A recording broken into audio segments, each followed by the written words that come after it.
Hey guys, as promised, here's another video on minimalism, and in this one, the 4 tough challenges that will have you creating true minimalism. So if you haven't seen my other video about true minimalism, that would be useful to watch, at least at the end of this video, if not before. But before I get to these 4 tough challenges, they're going to be challenging. At least one of them will be really hard for you. They've all been hard for me. Before I get to that, if you aren't already a subscriber, click the subscribe button because I've got lots more minimalism videos coming for you. Plus, you'll probably enjoy lots of the other insights if you enjoy this. Click subscribe, get signed up. The 4 tough challenges. Quick version, then I'll expand it for you. No to-do lists. No soap or shampoo. That's the second one. The third is no smartphone. And the 4th is no shoes. All right, so let's flesh this out a little bit. What I mean by them and why it's tough and why it will create not just minimalism, but true minimalism. The first one, no to-do list. No task list. No lists at all. This is a challenge remember, true minimalism, real short, is actually the inner experience of minimalism. It's not about what exists in the outside world. It's inside, letting go of attachments on the inside, being free, having your mind be quiet. Right? That's the real piece that we're looking for in minimalism. So no to-do list, no task list. There's a great solution to a busy mind is to get it down on paper so you don't have to have it up in your mind. But the problem with getting it down on paper is it entrenches the idea that keeping track of things to do is important. A true minimalist doesn't believe that they even need to keep track of the things that quote unquote need to be done. A true minimalist doesn't need to or have to do anything. A true minimalist, this is a creation, right? A true minimalist is a person who trusts that whatever comes up for them, whatever their heart is present to, whatever occurs in front of them in that moment in life, that's what's important. It's a simple way of living. We're not concerning ourselves with lists because we don't buy into the idea that we need to keep track of all this complexity. So, a way to challenge yourself to lean into that possibility is to tear up all your to-do list. Delete the software that you use to track. You know, there's no quicker way into it than just to tear it up, shred it. I've done that with clients many times. People who hire me for coaching, and I say to them, "You got a long to-do list. Yeah, how am I going to get through it? Shred it." Fuck! It's an edge worth leaning into. When you can be free of the idea that you need that stuff, that's a new level. That's true minimalism. Number 2, no soap. What? No shampoo. No deodorant. Maybe no toothpaste, depending on what kind of water you drink. So, here's the idea. When we talk about minimalism, we're like, yeah, clean out your closets. Get rid of the stuff in your house. Like the low-hanging fruit is getting rid of all the shit that you don't use on a day-to-day basis. What I'm interested in is the stuff that I genuinely believe that I must have and I need to use. And not just once in a while, but frequently. I have to shampoo. I have to put deodorant on. I have to use soap.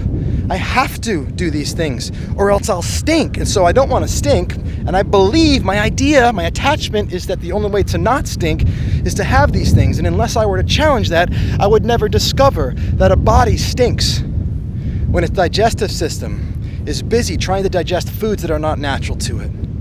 And I wouldn't start to learn how a body that's fed healthy, pure, clean foods that it can metabolize, unique to that personal body, doesn't produce odor and stench. That hair, not shampooed, produces natural oils. Right now I don't have any hair, but look at my former videos. I know what having hair is, and I know what not shampooing for a year is.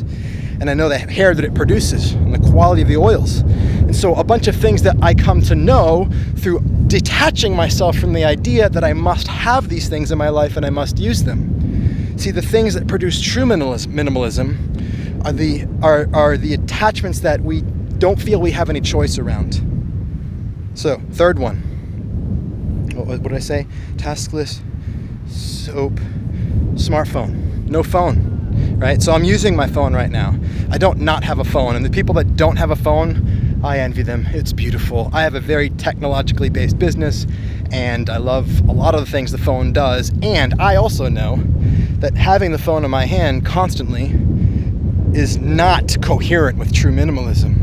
And so I oscillate, I take fasts, I take breaks, I take vacations from my phone, or a better way of saying it is I send my phone on vacation. I put it in a box for hours at a time, days at a time. The longest I've gone without my phone, it was in a safe for like 8 or 9 days. Didn't touch it, didn't experience it at all. And I'll regularly take a 3-day fast from my phone. And so, you want to experience what true minimalism is, look at the attachment to an everyday thing that you couldn't possibly do without. If you're just cleaning out your apartment, you're like, I'm a minimalist, but I can't put my phone down, fuck. You're fooling yourself, really. If you want true minimalism, look at the things that you can't do without. The things that are most important on a daily basis. Get rid of those. Look at Chopper coming in hot. Got the sirens going and everything over there. Hope somebody's not drowning. Shit. Death is a pretty serious minimalism. So what's the fourth one? No shoes. So I don't wear shoes. At the beach, that's not very interesting or unique. But I don't wear shoes pretty much ever, unless I have to, like as a funeral or something, speaking of death. And I talked about in the other video that like the shoes fell away in my life as I started to let go of the idea that shoes were necessary or required. An example of that is I believed that a foot needed to be supported and held inside of a shoe to be safe when you're doing sports.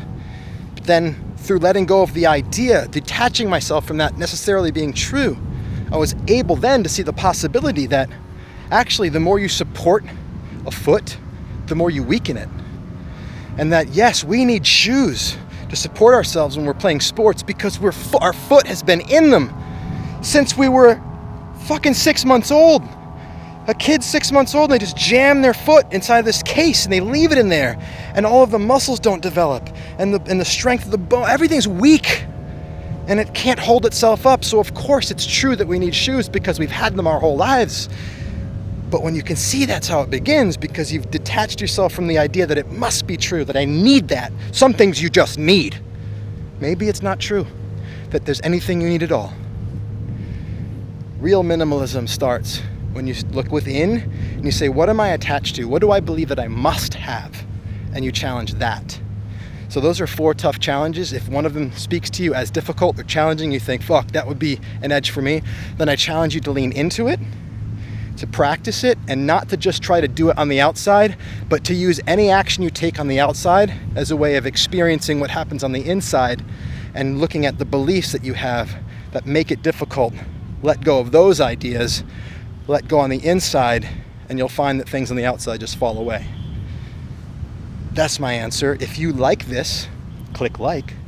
If you would like more of these, make sure you're subscribed. And for the minimalists, if you would like to get these ideas that I share in my videos in really bite-sized emails twice a week, 3 times a week, I think twice a week right now, then click the link and sign up and I'll send you the summaries. Text, boom, really quick to digest, consume and digest. I love you. My name is John Patrick Morgan. I'll talk to you soon.